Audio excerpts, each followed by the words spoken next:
Trazer a atualização de uma das histórias mais bizarras que a gente viu em 2025 e que agora, em 2026, vem com uma atualização. Você vai lembrar daquele caso do marido, que ele matou a esposa dele e ele fez de conta que ela sofreu um acidente, lembra? Ele só foi descoberto porque quando ele parou na praça do pedágio, a moça que estava atendendo percebeu que ela estava ao volante, ela que estava aqui no banco do passageiro do motorista, mas ela estava desmaiada. E ele, no banco do passageiro, é que pagou pelo pedágio. O Alisson foi visto passando por esse pedágio que você está vendo aqui, colocou a Renai, que estava morta, no banco do motorista e depois ele fugiu, né?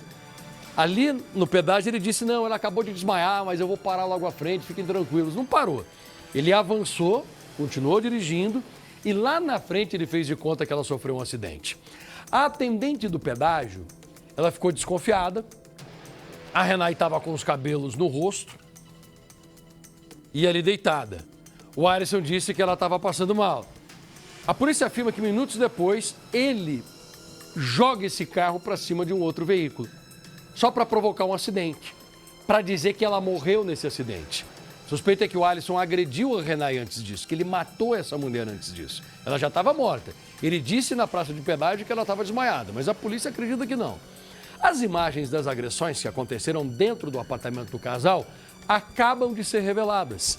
Olha só o que o rapaz fez com ela no apartamento. Ele não sabia que a polícia ia conseguir essas imagens.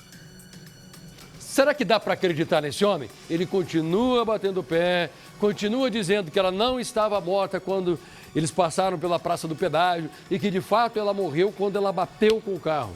A polícia acredita que não.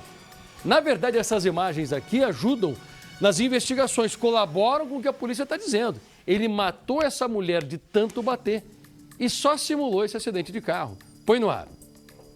Estas são imagens inéditas do crime que chocou o Brasil. Elas foram registradas no dia 17 de agosto do ano passado, cerca de 4 meses antes da morte de Renai Rosa Gonçalves Amorim, de 33 anos. Nelas é possível ver que a jovem é violentamente agredida pelo companheiro Alisson de Araújo Mesquita, de 43 anos. Segundo a polícia, ele é quem mesmo do banco do passageiro dirigia este carro que chegou ao pedágio da rodovia 050. Veja que a atendente estranhou o fato de a motorista estar desacordada, tanto que antes de cobrar a tarifa, a funcionária ainda perguntou se eles precisavam de ajuda, mas o casal não respondeu e seguiu viagem. Ela não estava dormindo, ela estava desacordada mesmo, foi a situação mais esquisita. O homem veio e ele estava segurando o volante e ela ia para frente, ele puxava ela para trás, ela estava com o cabelo todo na cara, estava desacordada, a roupa dela estava meio desabotoada, tudo atrapalhado. Ele estava suando muito, até estava com o rosto todo molhado. Parecia que tinha um arranhãozinho assim no rosto. Quando eu falei com ele assim, moço, tá acontecendo alguma coisa? Aí ele falou assim, não, ela tá passando mal, a glicose baixou. Eu falei, para ali pra gente dar atendimento pra ela. Ele, vou parar. Ele fez menção de parar, só que ele não parou. Porque eu acho que ela não tava passando mal, não. A situação era outra ali, viu? Minutos depois, o carro bateu contra esse micro-ônibus. Renai foi encontrada sem vida pelo resgate, mas até então ninguém sabia que ela já estava morta antes da batida. Não é comum, né, absolutamente atípica, né, aquela forma de condução de veículo com uma pessoa desacordada no banco do motorista e alguém do banco do passageiro fazendo essa condução. Então, naquele momento, essa imagem ela já foi o start para que a gente desconfiasse que havia acontecido alguma coisa. Os ferimentos no corpo de Renai comprovaram que ela não morreu no suposto acidente. Para entender a dinâmica do crime, é preciso voltar até o mês de agosto, quando as imagens que você viu no começo da reportagem foram gravadas. No interior do apartamento do autor, havia uma câmera de monitoramento instalada por ele, né?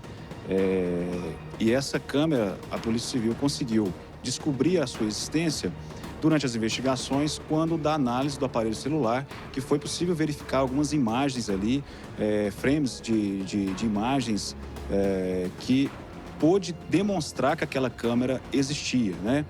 E algumas dessas imagens estavam gravadas no aparelho celular do autor. Uma das imagens que aparece no dia 17 de agosto, o autor, ele joga a vítima sobre o sofá da sala de forma violenta e brutalmente passa a golpeá-la com socos na cabeça. Posteriormente, ele aplica um mata-leão na vítima.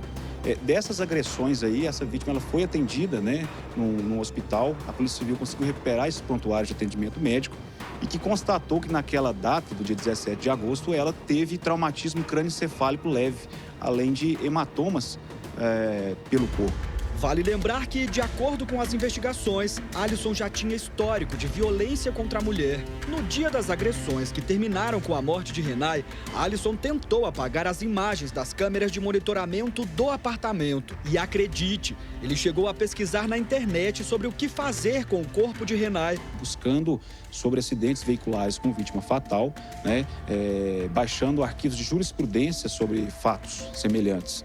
E também baixou arquivos relacionados à medicina legal, né? Principalmente ali, ele focou na questão dos fenômenos imediatos à morte relacionados a asfixias. A polícia refez os passos de Alisson durante o crime.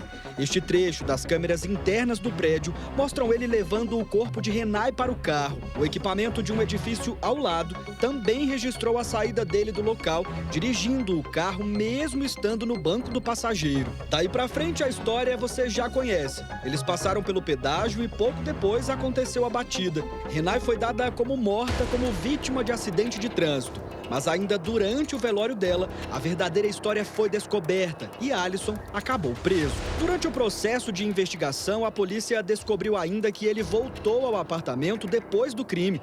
Neste vídeo, ele aparece no elevador com a tipóia no braço, indo supostamente esconder as provas do assassinato. Com todas essas provas reunidas, a Polícia Civil de Divinópolis, responsável pela investigação, concluiu o inquérito com o indiciamento de Alisson. Pelo crime de feminicídio, né, tipificado ali no artigo 121A do Código Penal, circunstanciado aí pela asfixia e por recurso que dificultou a defesa da vítima, além da fraude processual. Eu não acredito em nada que esse homem fala, até por conta dessa imagem dele chegando após a morte da mulher, subindo o elevador, dá uma olhada no espelho, vê se tem alguma coisa nos dentes, não está chorando nem nada. Se fosse o marido que realmente respeitasse a mulher, se ela realmente tivesse morrido num acidente de carro, o marido fica devastado, não fica desse jeito que você está vendo aqui. Ele está assim, na minha opinião, porque ele matou a mulher. E por isso que ele não estava nem aí. Aí ele sobe só para destruir as outras provas. Ele já tinha batido nessa mulher dentro do apartamento. Parabéns para a polícia que conseguiu essas imagens e que está indiciando esse rapaz por feminicídio, o que é correto.